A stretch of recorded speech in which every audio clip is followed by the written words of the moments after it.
ये प्रश्न है लक्ष्यदीप शर्मा का। मैं 7वीं कक्षा में हूँ। कहाँ हो बेटा? खड़े हो जाओ, मैं देख सकूँ तुमको। अच्छा, वाह वाह वाह, बैठो बैठो। ये 7वीं कक्षा का बच्चा पूछ रहा है, इस सृष्टि की सृजना कैसे हुई और ये कहाँ से उत्पन्न हुई, सर्वप्रथम कौन था? तो प्यारे सुनो लक्ष्य, और आज जब तुम सपना देखते हो तो सपना कैसे बन जाता है? अपने आप से बन जाता है और बिल्कुल ऐसी ही दुनिया तुम देखते हो, है ना? आज सुबह आँख खुलती है तो सपना है ही नहीं, पता ही नहीं क्या था वो, तो सब जो देखा खत्म हो जाता है। ऐसे ही ये जो सृष्टि हम देख रहे हैं ये बनी बनाई नहीं है, सच ये है ये भी ईश्वर का ही स्वप्न है। इसीलिए आदि शंकराचार्य कहते ब्रह्म सत्यम जगत मिथ्या जीवो ब्रह्मैव न परः। ब्रह्म ही सत्य है, जगत मिथ्या है। मिथ्या मतलब ना झूठ है ना सत्य, दिख रहा है पर असल में तो है नहीं। जैसे रात का स्वप्न दिखता है, जब दिखता है तो सच्चा लगता है, पर जब आंख खुलती है तो फिर वो कहाँ गया सब कुछ देखा हुआ। ऐसे ही ये संसार वास्तव में हुआ नहीं है, पर हमको सच्चा अज्ञान की वजह से दिखता है। ये आज बड़ी गहरी बात है जो इस बच्चे ने पूछी है, और ध्यान से समझना। गुरु तेग बहादुर महाराज कहते, जैसे सपना रैन का तैसो ए संसार।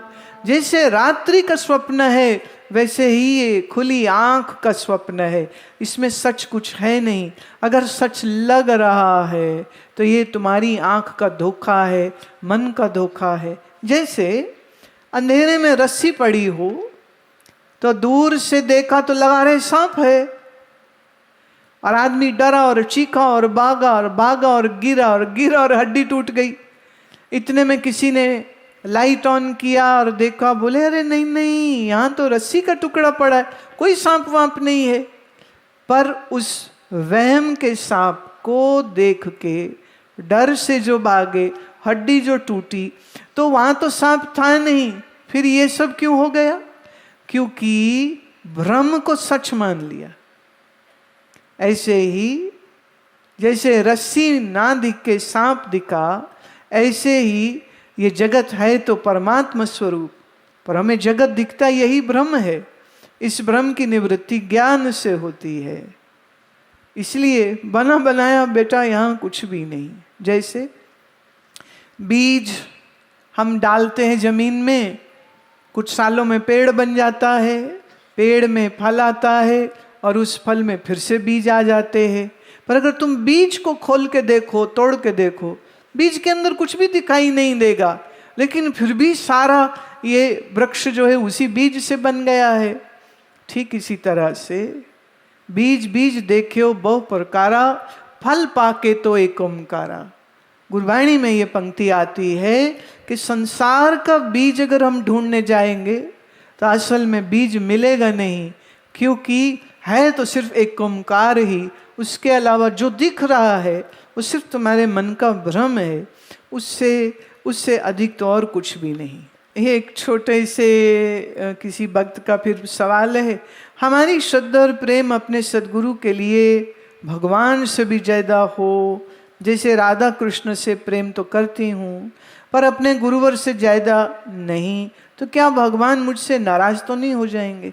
अरे भाई, ये क्या बच्चों वाली बातें कर रहे हो? भगवान किससे नाराज हो सकता है? जो नाराज हो जाए वो भगवान ही नहीं होता है। भगवान सच्चिदानंद स्वरूप है। जैसे धरती पर आप कुदाली से खोदो, जमीन कुछ नहीं कहती। बीज बो, फसल लगाओ, धरती कुछ नहीं कहती। उस पे मल मूत्र कर दो, धरती कुछ नहीं कहती। हमारे बोझ को सहन करती है, हमें रहने को जगह देती है।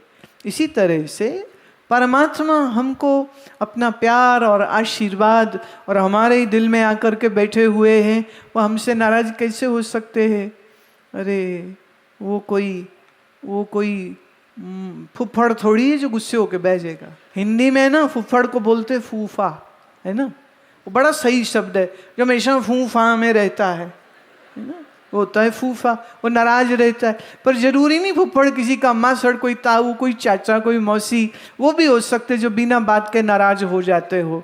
अच्छा, भगवान कोई रिश्तेदार थोड़ी जो नाराज हो जाएगा, ना ना ना ना ना, वो तो मेरा आत्मा है, वाह, वो मुझसे कैसे नाराज हो सकता है? तो बिल्कुल भी नहीं।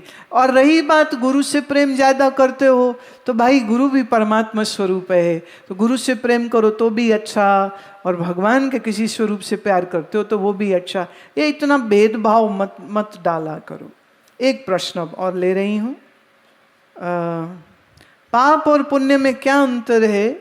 हमें कैसे पता चले कि ये पाप है और ये पुण्य है? देखो, बड़ा बारीक प्रश्न है ये, KR सुरोच जी ने पूछा है, पठानकोट से ही है। मेरा उत्तर ये है कि जो चीज़ तुम्हारे जीवन में बेहोशी बढ़ाए वो पाप है, जो चीज़ तुम्हारे जीवन में होश बढ़ाए वही पुण्य होता है। जो चीज़ तुम्हारे मन को मैला करे पाप है, जो चीज़ तुम्हारे मन को उज्जवल करे पुण्य है। एक महात्मा से किसी ने पूछा कि महात्मा जी आप तो संत हो, फिर भी आप रोज मंदिर क्यों जाते हो? जो पाप करे वो तो जावे मंदिर, आप रोज क्यों जाते हो? तो संत ने कहा मैं पाप छुड़ाने मंदिर नहीं जाता हूँ, मुझे जाना अच्छा लगता है इसलिए जाता हूँ, मेरे मन को खुशी होती है इसलिए जाता हूँ।